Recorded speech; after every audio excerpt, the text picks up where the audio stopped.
நீங்களெல்லாம் அறிந்துள்ளார். சுமார் 500 வாக்குறுதிகளை அளித்துவிட்டு எந்த வாக்குறுதிகளையும் நிறைவேற்றாமல் இந்த 4 ஆண்டு காலம் மக்களை வஞ்சித்து ஆட்சி செய்து கொண்டிருக்கிறார்கள்.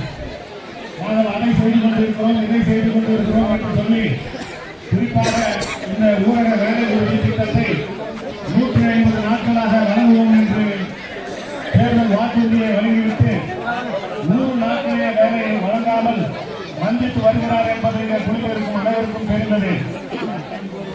எனவே இங்கே குழுவிற்கும் கூட்டத்தின் வாயிலாக நம்ம பிள்ளைகளுக்கு ஒழுங்கா படிக்கிறதுக்கு லேப்டாப் கொடுக்கணும். அந்த லேப்டாப்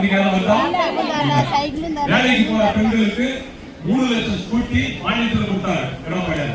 அது கொடுத்தாங்க இன்னைக்கு இல்ல. இப்ப லேப்டாப் கொடுக்குறாங்க. யாரு கொடுக்குறாங்க? எலெக்ஷன் வந்ததுனால காலேஜ்ல கடைசி வருஷம் படிக்கிற பிள்ளைங்களுக்கு 10 லட்சம் லேப்டாப் கொடுக்குறாங்க. 10 லட்சம் ரூபாய் அமௌண்ட் வாங்கிக்கலான்ட்டு. ஆனா அம்மா கொடுத்தது லேப்டாப் யாருக்கு கொடுத்தாங்க?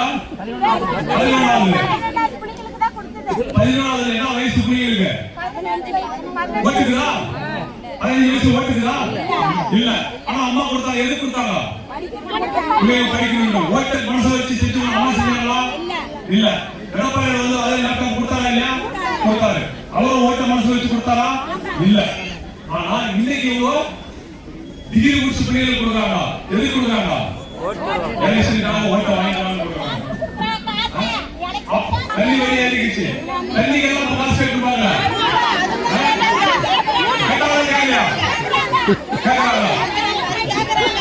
இப்ப இது எல்லாத்தையும்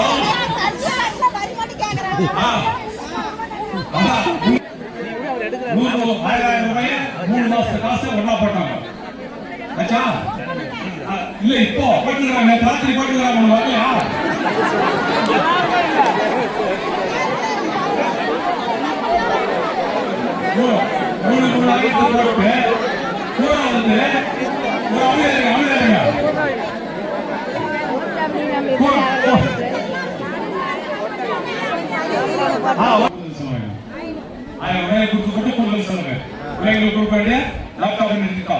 அதே போல திருமண உதவி தொகையா 8 கிராம் தங்கம் தாலிக்கு கொடுக்கணும் சொன்ன யாரு? அம்மா.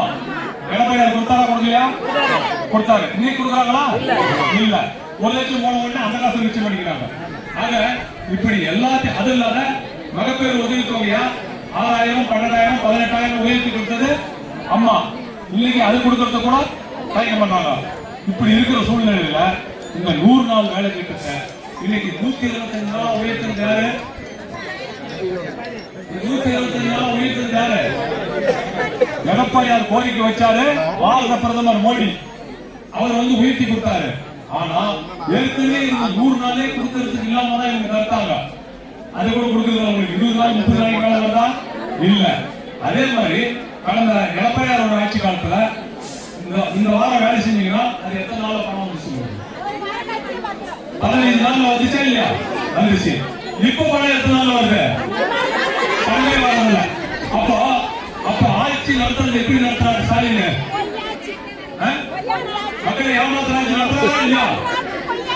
அவங்க தேர்தல் அவங்க ஏத்துக்கிறீங்களா? தேர்தல் நேரத்தில் வந்தவங்கள ஏத்துக்க முடியும்? அவங்கள ஒட்டுமொத்தமா மக்கள் விரோத ஆட்சி செய்து கொண்டிருக்கிற ஆட்சி இது. அதே ஆட்சி வரணும். வரணும்ன்றது எல்லாருக்கும் பரவணும்.